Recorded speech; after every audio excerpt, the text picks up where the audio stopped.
سلام دوستان، اومدیم با یک آنباکس و نقد و بررسی دیگه. این وسیله فنر تقویت کننده یه موچه از دیجیکالا سفارشش دادم و گفتم که بیام یه ویدیو بگیرم و با هم آنباکسش کنیم. بریم که بازش کنیم. یه پلاستیک دورش پیچیدن.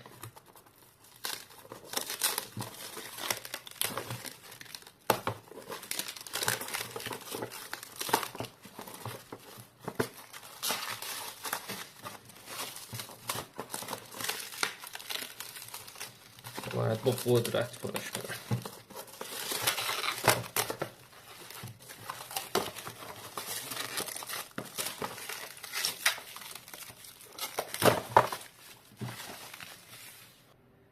خب بچه ها، جعبه قشنگ و باحالی داره و جنسش هم مقوایی طوره. فکر کنم زود خراب شه، به درد نگهداری نمیخوره. اینم روشه. اینجا نوشته made in China، رنگ بندیش زده. اینجا نوشته fit your grip. فکر کنم به معنی تقویت موچه. بریم که بازش کنیم. خب درش آوردم از جعبه. یه پلاستیک هم روش داره. بریم پلاستیک هم بازش کنیم.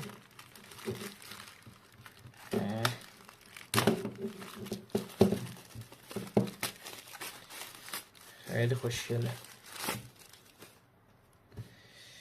اینم طرحشه، باحاله. تو ببینیم چجوریه. یا خدا چه سفته. خب اینجا میشماره که چند تا میزنین. اینا وقتی فشار بدین اینجا عدد میزنه که اصلا چند تا میزنین. خیلی الان فکر کنم سفته. اینجوری هم برمیگرده.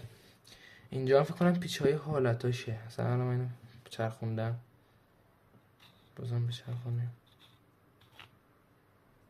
فکر کنم یکم نرمتر شد.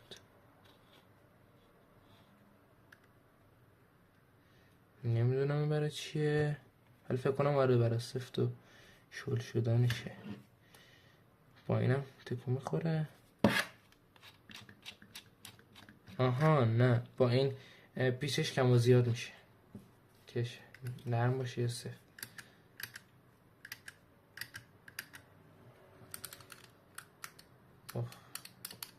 عددش به هم ریخت.